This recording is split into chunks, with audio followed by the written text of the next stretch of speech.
G'day, it's Adrian here from Using Technology Better. I thought I'd make a really quick video to show you what it's like to start work afresh in the new year. So here I am in my office. Let me just come and sit down here.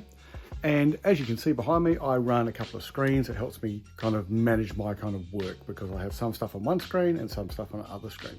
The other thing that I like to do is to leave my desk clean. Now at the moment, it looks fantastic. At the beginning of every year, it is always clean because I always clean it over the holidays.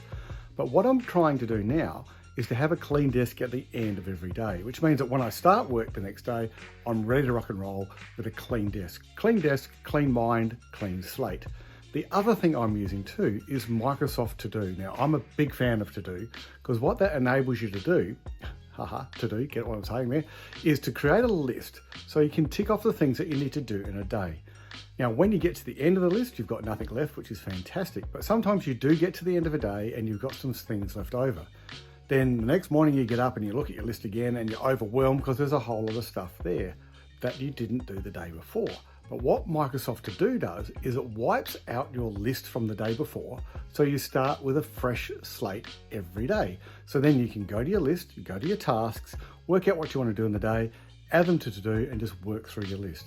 Integrates beautifully through Calendar and Planner, all those kind of things that you naturally would think would happen inside the Microsoft world. Microsoft To Do does it. So that's what I'm doing. I've got a clean desk every day. I'm using Microsoft To Do to plan my time, and I'm keeping on top of all my tasks by working systematically.